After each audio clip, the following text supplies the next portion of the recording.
Good afternoon, everybody. I would like to call to order the April 11th, 2017 Springfield Township Board of Trustees regular meeting. It's about 5:30 on Tuesday, April 11th.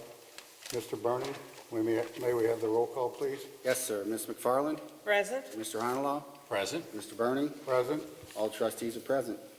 All right, if everyone could please rise for the Pledge of Allegiance.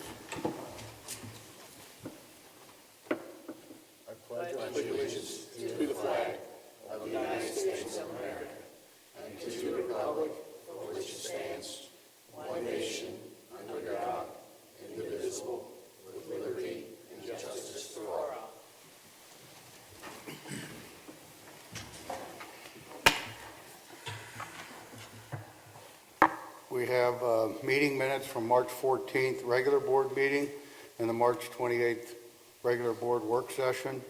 If there are no corrections or revisions to the minutes, I'll entertain a motion for approval as written. So moved. Seconded. All those in favor? Aye. Motion carries. Mr. Burning, may we please have the financial report? Yes. For the month ending March 31st, 2017, the township expenditures were $1,630,000, $968.27, and receipts were $909,391.76. The ending cash balance of $15,345,221.81 includes obligations for expenditures, payroll, regular operating costs, ongoing capital improvement projects, and investments. What I request is a motion to approve the receipts, warrants, payroll expenditures, updated and current revenue, and reports for the period ending March 31st, 2017. Do I have that motion? So moved. Second it. All those in favor? Aye. Motion carries. And I just want everyone to know that the financial reports are available for viewing at the administrative offices weekdays during regular business hours and any time on our website. That's all I have, Mr. Burning. Thank you, Mr. Burning. Mr. Hennekamp, would you please give us your report on departmental action and discussion items? I'll be happy to, Mr. Burning. Just one action item tonight, and that is the renewal of our property and casualty insurance. Our current policy expires on the 18th of this month, and Larry Mullins and I have been working with our broker on our renewal. We do have the renewal proposal, but we're still working on some final pricing to be determined because we're kind of going through some building valuations. So the board's aware we did do appraisals on not all, but most of our major facilities as replacement costs that we want to include in the insurance. So we're still finalizing some exact numbers, but ballpark, we do anticipate that this renewal will be an increase from what we've seen, primarily due to new exposures. I mean, we've not only with the buildings and valuations, we have some new exposures on some equipment. We've upped our replacement values on some of our major equipment in the fire department. All told, those things are really not increases, but they're increases relative to having higher valuations and higher exposures. We also did see a little tick up in our loss ratio. Did go up as it's rated over the most current recent year is not included in that. They look at the 4 years prior to that, and we had some claim development in that particular area. We did settle a legal action, which Township wasn't at any fault, and that's just kind of the downside of having and being in the business, especially in the law enforcement side, where you tend to get a lot of claims, you get a lot of suits, but very little of them actually come to fruition, but they're expensive to basically defend.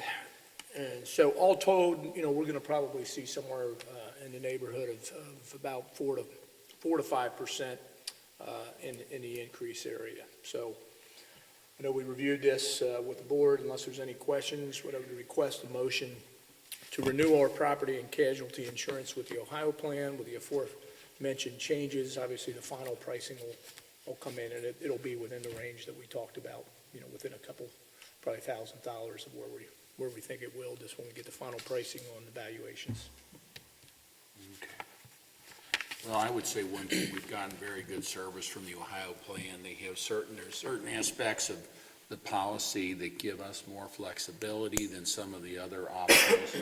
I know with OTARMA, with that type of insurance coverage, if you leave their plan, you don't have insurance. It's a what is it called? A claims-made policy. Correct. And so if you leave their insurance, you just lose all your coverage for anything, when they were covering you. So I think it's a good thing, particularly we get the discount since we've been with the Ohio plan for quite a while. And so I think it's a good thing to Probably continue close to that. $22,000 in credits as a result of that, off the premium. Do we have a I motion? make a motion. Second it. All those in favor? Aye. Motion carries. Just by way of discussion item, as the board's aware, we had a request from Mr. Joe Rivers at our meeting last month requesting the board to consider posting some no parking in a couple of different locations up in the Seven Hills area, specifically on Seven Hills and Spruce Hill, that intersection, and then also on Spruce Hill and Blue Hill. And I think the major culprit is to what Joe was talking about, some backups and some recent incidents in those areas have been relative to, primarily due to the fact that Metro Bus comes through that area, and then specifically on the Seven Hills and Blue Hill area, and then a little bit to the south of that, it's probably more of a school bus issue. So as a result of his request, Chief Browder, Mike Gould did go up and kind of inventory the area, take a look at it. And I think, both are in agreement, and I'll turn things over to these guys here in a minute, but I think both are in agreement that the Metro Bus is a pretty significant issue. I mean, you're talking about a residential street. These streets are not, they're not collector streets, they're just both basically local streets. So it is very difficult for Metro to make that turn.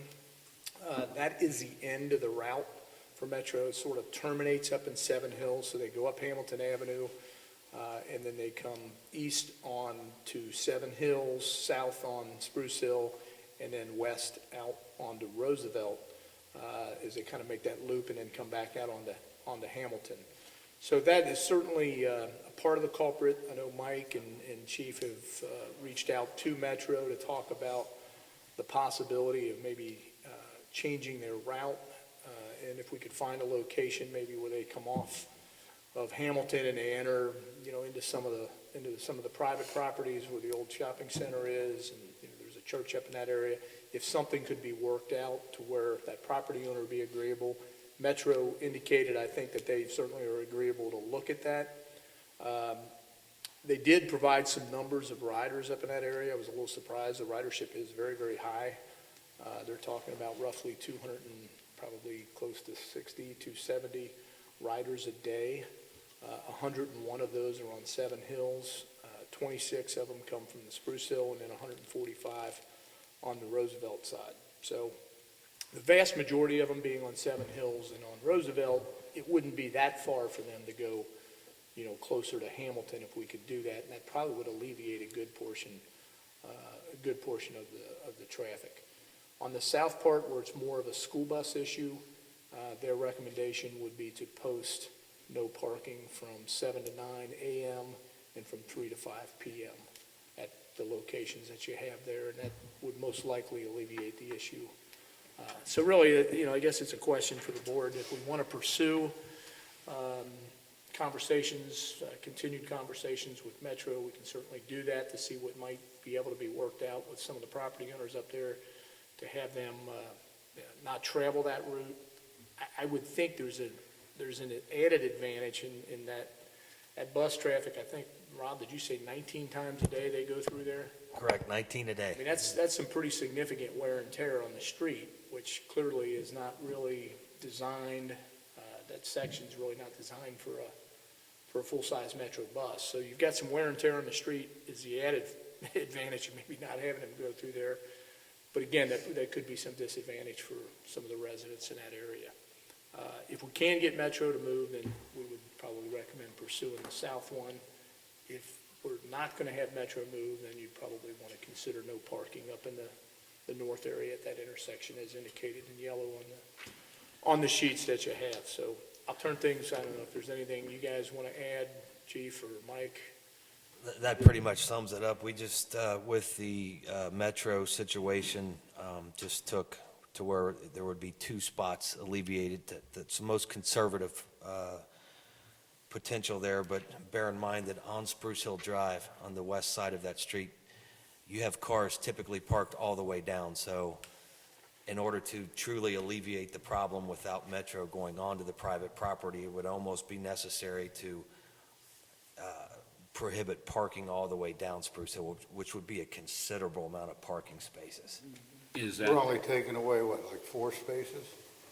There would be two to three, depending on the size of the cars, at the way it's drawn here. so that's on Spruce Hill, adjacent to the apartments? No, it's, That's on Spruce Hill, That, that private okay. street that goes. The other intersection? Right. Okay.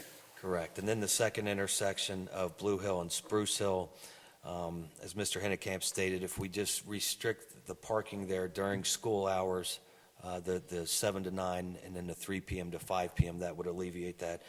The homeowner there at 10804 Spruce Hill on the corner, they do have considerable damage to their property from, it's obviously from a school bus, just, it's the only way the school bus can get through the way the parking currently is. So if that was restricted to those hours, that would correct the problem.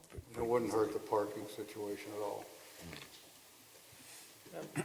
When you look at some of those locations, individuals should be able to park, either down further or in their driveways. Correct. Absolutely. Rob's and our approach is to take the most conservative approach, to alleviate any major issues that people would have when it comes to parking. I would hope if we can negotiate an agreement with the metro system, that they would be willing to install some type of bus places where people can sit, and out of bad weather, and that it's well lit. Oh, I guess this will be one of these issues where you're sort of, whichever way you go, you're kind of damned if you do, damned if you don't. How far will people have to walk from where they're getting on the bus now if it's out in the shopping center? I'm trying to think. It really wouldn't be, it'd be several hundred yards maybe. Maybe a block or because 2 blocks. Maybe, yeah, Yeah. at the most, 2 blocks? very most. Okay. So not an excessive amount. And I would believe that a lot of people are familiar with walking up to that particular area anyway, because there's shopping and there's other stores in that area.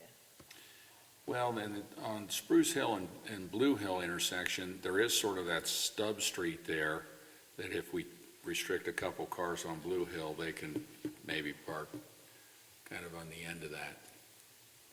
Or if they just parked on the opposite side of the driveway that's next to it, I mean, that would be Oh, yeah. 10, 15, 20 yards. Are they allowed to do that on that street? Yes, on the entire south side of that street, it's the non-fire lane side, yes. Each one of them's only like a few spots. I mean, there's a few spots on Blue Hill, and as far as the school bus, there's only a few spots on the other also. Correct.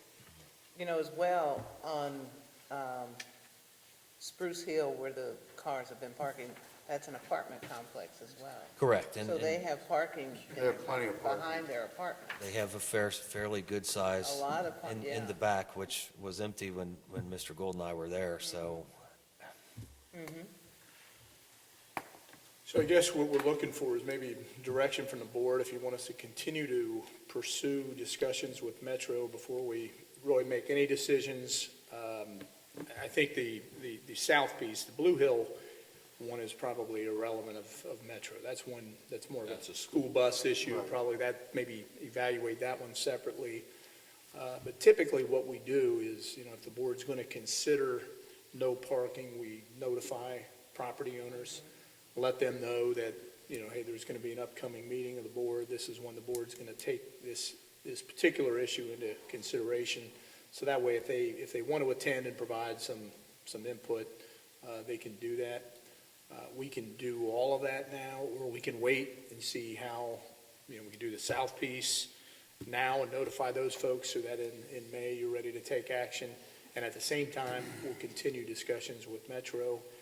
And I don't know whether we'll have that resolved by the May meeting or not. We can try and then, notify the folks up on the north intersection as well that this is going to be under consideration. The school bus one shouldn't be a big problem for anyone to just have a couple hours in Wouldn't the think. morning and the afternoon. Yeah, wouldn't think. I think we should I pursue think, it. yeah, I agree, I mean, not based on that on the- basis. Go ahead and plan on, Yeah. go ahead and Yes. notify the property owners. Yeah, In at the this meantime, we'll intersection. continue to pursue it with Metro and see if Yeah. that's even an option. And maybe the board can say, look, if we get a Metro deal, then we won't post it. If we do, then we will. And you'll know that at that meeting. Okay? Sounds good. Clear enough. Next item I have is just to, really just to announce or remind everybody that our 2016 annual report is on the website. This is what it looks like. It's obviously PDF and viewable on the website.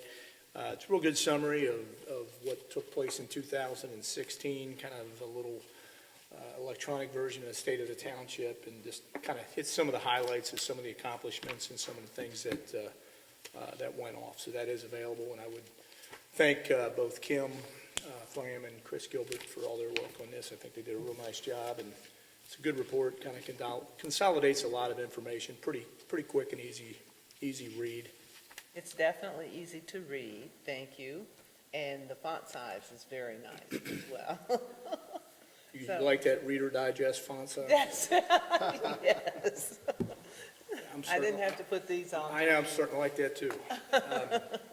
Also, our OpenGov's been up now, has been on the website for, I guess, about a month. Our visits have been relatively light, which isn't totally unexpected. And we've had mostly positive comments, but Mr. Gilbert did inform me that Mr. Hufford did have some concerns and wasn't happy about certain aspects of it. I think mostly related to the transaction component of OpenGov.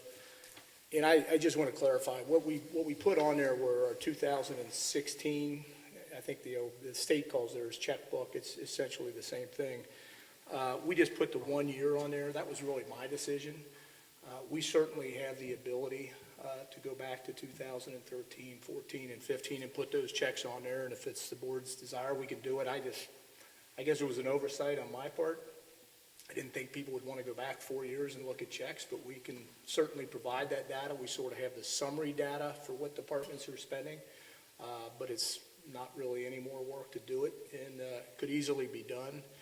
And then there's also one thing that, quite honestly, was an oversight on my part that I didn't see as well, is that there is a column on the checkbook called purpose. So you have a variety of different information that's posted on the checkbook portion of it, or the transaction portion of it. And there's a column called purpose, which is blank. And the reason that's blank is that is a tab in the UAN system that we don't utilize. We've never utilized it in any year. I don't think most local governments do, most townships, some might. There are a couple of checks. It's odd that it'll fill it out for, if it's a name of a person, then UAN might automatically put something in that tab, but it's blank not because we blanked it out, it's blank because we've never utilized that tab. There is a tab, however, that is called description, and that is the one that we use. And for whatever reason, the OpenGov system pulls the purpose column out, but it doesn't grab the description. So we are working with OpenGov to see if we can have description in there, because we don't go back and try to put, post-date all these things from years, thousands of checks.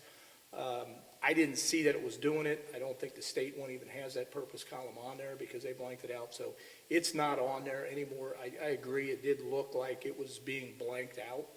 And that's not the case. It's just it was an empty field that we had never utilized.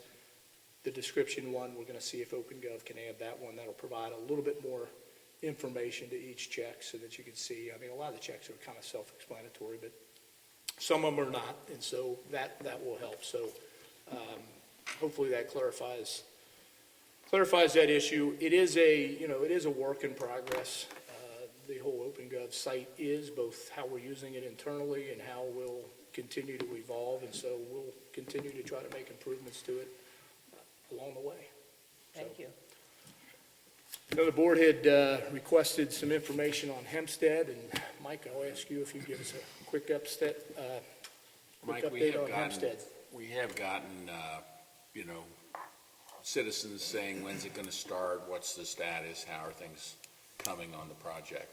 Well, here's where we stand.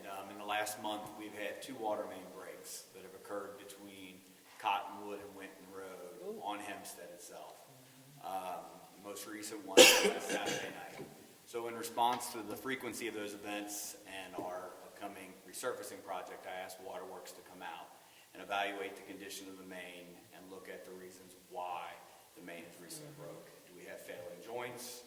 Is the pipe actually starting to deteriorate to a point where it's failing itself? And I asked them to also look at the possibility of replacing that main in conjunction with this project. Because the last thing we want to do is get the road done, and then here they come along and they got to replace the main. They did look at it from many different ways, and under their interpretation, their recommendation is not to replace the main at this time. Believe it or not, what they stated was that main is only 50 years old. And they're replacing mains that are 75 to 100 years old. So, fingers crossed that, we don't have any issues down the road. Just know that we have done our due diligence in trying to be as proactive as we possibly can be. One positive side on the water main, and I don't want to get focused just on that, but just try to provide you as much information. The water main is located under the sidewalk. So there would be, if or when it has to be replaced, hopefully, obviously we wouldn't know until engineering design gets in place. There would be minimal effect on the road, but we'll cross that bridge down the road when we get to that point. As far as construction for Hempstead, positive news. Mobilization will start at the end of this week. Signs will go up Friday, and then equipment will start being put in place on Friday or over the weekend, and saw cutting will occur on Monday or Tuesday, when weather permitting. Once saw cutting gets completed, we'll start yanking out curb on the north end of Hempstead. And when I say north end, it'll be Winton and Hempstead. And then it'll work their way west. Great.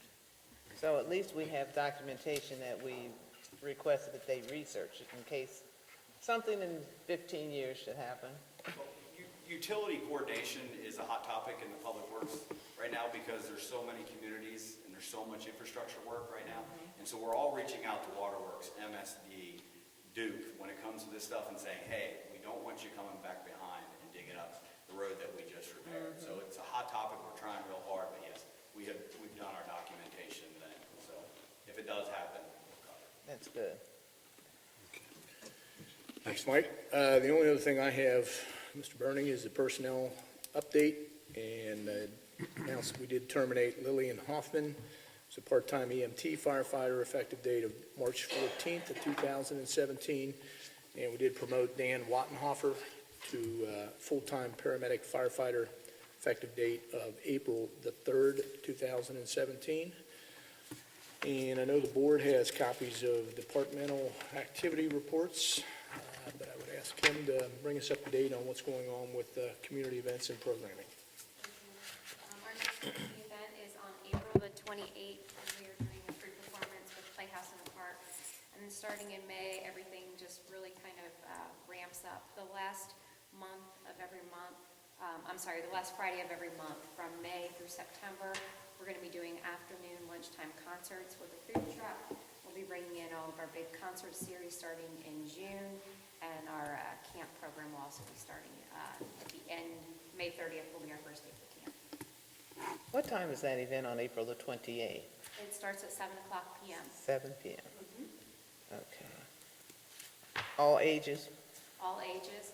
We're going to be having an opening act with Winton Woods Elementary School Choir, and Freddy's is sponsoring our event, and we are going to be doing a custard ice cream party afterwards with the kids, and we'll be doing crafts, so it should be a good time. Sounds like it. Thanks. Thanks, Kim. We have just one resolution before the board tonight. Resolution number 37-2016, declaring nuisances pursuant to Ohio Revised Code Section 505.87 at various listed properties within Springfield Township and authorizing statutory actions necessary to abate the nuisances. Do we have a motion? So moved. Second it? Ms. McFarland? Aye. Mr. Honolo? Aye. Mr. Burning? Aye. Resolution carries. Is there any old business in front of the board tonight? I have just one. Kim and I, not Kim, Kathleen and I attended our annual planning partnership meeting, which we are members of, and the planning partnership provides really valuable resources for townships, villages, and municipalities in the county. So we met a lot of people, and we also learned a few things that we could bring back to continue to enhance our township as well. So it was a great meeting. Thank you, Glenn. I just have one thing under old business. There is before the legislature right now, Senate Bill 43. This is a bill which will do a number of things, one of which is it allows townships to have a building department if they wish to. While that may not be totally applicable to us, one of the things which it does is it allows home rule townships to have their own property maintenance codes, which we do have. And under current law, if the county were to adopt a property maintenance code, it would abolish our code. This would allow us to keep individual townships that are home rule to keep their own property maintenance codes.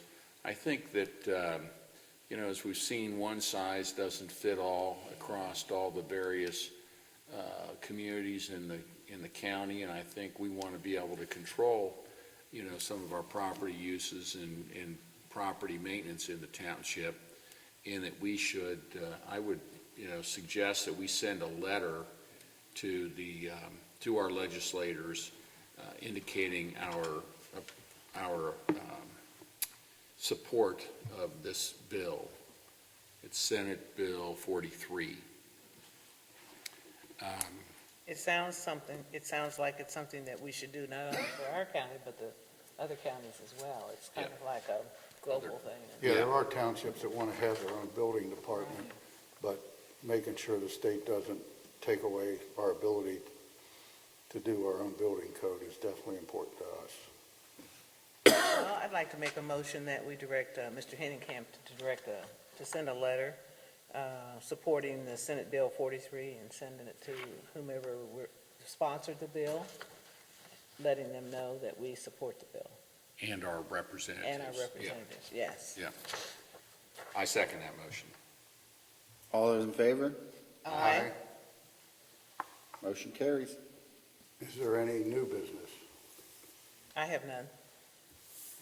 I really don't have any new business. We did have this past month, had a meeting with the Greater Cincinnati Port Authority. It was a good meeting. We had a discussion regarding some of the changes in foreclosure laws in Ohio and how when there are blighted and abandoned properties that are in tax foreclosure, there is the possibility, if there is a public purpose for them, that it's something that the Port Authority could work with us in kind of an expedited process to get control of those properties if there's some way that we're going to be able to use them or turn them around for a better use for the community. And it's kind of it's a way to stop blight. Right now, the tax foreclosure process is very long and slow, and this is actually moving that process out of, Dan, you know all about that, some of your work. It's moving some of this process out of the Court of Common Pleas and into the Board of Revision. So it was a good, informative meeting, and I think there might be some opportunities for that, that process in the future here in the township and really throughout the whole, throughout Ohio. Thanks, Joe. Yeah. I have one item we're all aware, based on our budget discussions over the past few months, that the 1 mil fire EMS levy that's been in place for the last 5 years expires at the end of this year. And in order for us to consider asking the voters to renew the levy, we must first request the county auditor certify the current valuation of continuing a new millage. And I would therefore ask Mr. Hennekamp to prepare a resolution for the work session on April 28th for the board to consider that, to do the necessary certifications to the county auditor. Do we need a motion to that effect? Yeah, you probably do. I mean, I don't need one, but So it moved. doesn't hurt. I second it, and I would just like to add, it will not increase our taxes. You know, that's important for everybody. This is a renewal. It's a renewal. All right. All those in favor? Aye. Motion carries. If there's anyone here in the audience tonight who would like to address the board, I'd ask you come forward to the podium, state your name and address for the record.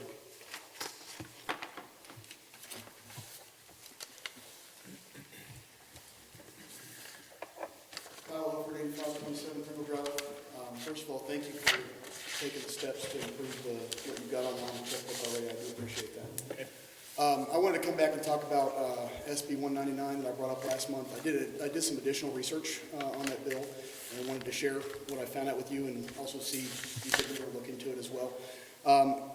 I found out that I was a little incorrect on the interpretation of the bill. Ohio law actually requires you to have those signs posted currently, and actually the sponsor of SB 199 didn't even realize that, and I guess it was kind of embarrassing when that situation was brought up to him. I guess what it does allow you to do is, in spite of the signs actually being posted, it allows you to voluntarily, if you want to, make a motion to allow concealed carry. So if that's something you guys were planning on doing or not, I don't know, but I just wanted to let you know that I was a little bit incorrect with the interpretation and see. At this point, we're still looking at it. I mean, we're not going to rush out. I mean, like OpenGov originally, you know, you wanted us to rush out and get on it, and unfortunately, they had our logo on somebody else's, another Springfield Township in the state. Well, I know, but the point is, we're taking a look at it, and we'll continue to look at it, and, you know, you're welcome to come and ask us until we decide what we're going to do. That's fine. That's cool.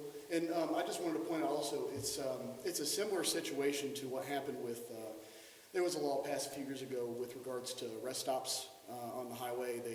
They had to take all the signs down. There were some locations that were, you know, controlled by the Ohio State Patrol, and they decided they weren't taking the signs down, but they just weren't going to enforce them. And so there's all kinds of legal gobbledygook with the whole It situation. does seem a little silly to have a sign up and then say it's okay, because then everybody wouldn't know it. If I Well, understand, that's just as silly to me as having signs up saying, even though we have a sign, it's okay for you to carry. That's what I mean. That sign, I mean, it's supposed to carry the force of law in Ohio. It's different than the way it is in Kentucky where it's a civil issue. So that's all I have. well, Kyle, just so I understand, you're saying the law requires us to have the sign? Correct, currently. But I think they're looking at changing that now that they figured out that it, Conflicts with what they did? Okay, all right. thank you. Is there anybody else that would like to address the board? Robin Hendley, 6341 Ridgefield Drive. Two hats, one Civic Association hat. It is April, so we have our semi-annual quarterly membership meeting is scheduled for Monday, the 24th of April at 7. We'll be back here in, I believe, we're in room A. And Mike has graciously accepted our invitation to be our speaker. We'd like him to give an overview of everything that's going on with infrastructure in the township, budget, what's happening on Hempstead, because that's a main artery, of course, that everybody's going to be impacted with that, as Daily Road has been. Also, I understand that the pilot project, I call it citizens participation road repair. I don't know what you're calling it, but I understand the pilot project, and it was in your neighborhood, was a great success. And if rumors correct, you've gotten several petitions from another neighborhood that would like to proceed, 5 other neighborhoods. 5 or 6. Wonderful. 6? Six. We got 6 of them. So I hope he can bring us up to date with that. Maybe some other members that show up to the meeting that live in other areas, maybe that would be something that they might want to be approached on. Public's invited, you don't have to be a member, so if any of you would like to attend, and we appreciate him taking time out to do that with the spring coming. Just a couple of updates on the Civic Association. Some of you may have heard that Jim and Jan Golan have moved. They went into assisted living.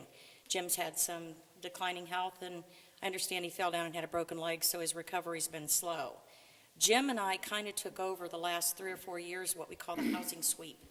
If you remember, we started going out regular, and then we'd funnel that information to Chris's department. That was in April, October, and we're behind, so I'm left standing alone to do that. So I'm going to try to figure out how to get the major records from Jim, get April's done, and then we're going to figure out how we're going to do that in the future. Well, in case you're wondering why you haven't gotten anything, but I've been going around informally, and things are in pretty good shape. Minus the grass growing, of course. I don't count that because that just happens. I was one that spent 2 hours in my front yard, which is the size of a postage stamp. It took me 3 crosscuts just to get the grass down, so we're not counting those as anything. The other thing that's going to be coming up, you'll get some correspondence from us in the future. The Civic Association for Finneytown has got to rethink its future. It's before my time, but if you remember the long-termers, it started in August of 1991, and it was spurred by the original Kroger store on Winton Road, and I understand the specifics was to get a turning lane there so that traffic didn't turn into a nightmare. Is that pretty much accurate? That's pretty much, I know it evolved around the Kroger store, yeah. Well, now that Dick and Rhoda Meyer have retired and went into smaller quarters, the FCA history is now in my basement. So I've had a little time to go through that and kind of figure out what's going on, but they've been involved in a lot of things both before and after my time, and we still want to stay involved. The problem we're facing, we are all aging. I'm one of the youngest ones on the board, and I'm pushing retirement age. We've not had much success at getting new blood in. Young people today don't seem to volunteer for community service like they did before. So we want to sit down and kind of strategize what's our role in the future, and do we have a role in the future? Because we don't even know if that's the case. It's been pretty boring in the last year, and that's not bad. To me, boring means quiet, and quiet means happy, and happy means people seem to be pretty satisfied with what's going on, and that's not a bad thing. So we've got to figure out, do we maybe go off in another direction? Is it maybe time to fade away? Or maybe time to put ourselves maybe in park for a while? Or would it help to solicit some new support, new membership, and new leadership? So if any of you have any ideas on how we might proceed on that, we'd welcome any feedback from any of you. Last thing, and this is just last minute, I've had concealed carry for as long as it's been legal, and I carried a gun over 25 years before it was legal, except in the state of New York, and of course nobody carries a gun in New York if they've got any sense. Personally, I won't go in a building that's got a sign, you can carry a gun in here. It doesn't belong in public buildings, it doesn't need to be in grocery stores, it doesn't need to be in drugstores, and it doesn't need to be in a whole lot of places. I understand with the bill coming, you're under some changes that you have to do. I would encourage you to solicit feedback from the entire township before you post a sign that says, "Guns, welcome here." I won't be coming to any more meetings if they are posted on the door because they don't belong here. I feel perfectly safe coming in this building because I got that guy, and I got that guy, I got that guy, and that guy. Now, those two don't have guns, but I've seen them swing a fist. I work in the welfare. And who? Rob will dance, I feel perfectly dance him to safe. death. I feel perfectly safe, and I don't want to come in a place that anybody that's sitting there could carry a weapon, because all it takes is one hothead to lose control, and you've got hurt people. We read about it in the news every single day. I work for the welfare department. We're probably at as high risk as anybody in the downtown area except the courts. And there are big signs up there that says, absolutely no way. And that's why we have unarmed sheriffs in our building. They don't carry weapons unless they're at the doors. They don't carry them when they're walking through the buildings because we don't need them. So I would encourage you, before you make that decision, get the feedback. I think you're going to find the vast majority of the township residents are not going to want that sign on the door.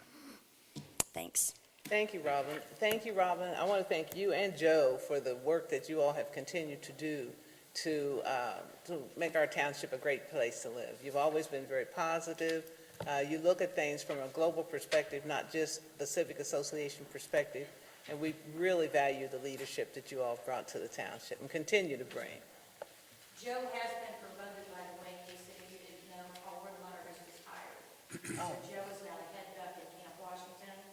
So even though he's still officially the president, in order to keep him from resigning, I kind of had to agree to co-chair that a little bit, Okay, which is why I cover this, and that's why all the papers in my basement. okay, thank you. I don't want to go back to the beginning of your statement. Did you actually ask Mike to come and speak? Oh, Mike Gould, okay. Mike, good. That makes, You wanted all night, didn't you? Mike Gould makes perfect sense. I thought you meant, No, he's welcome to come if he wants to. Ask him. See, we have two mics. Gotta remember that. I'm sorry, I thought I was looking that way. is there anybody else that would like to address the board? Okay, if there's no other business before the board tonight, I'll entertain a motion to adjourn the regular meeting. So moved. Seconded. All those in favor? Aye. Meeting's adjourned.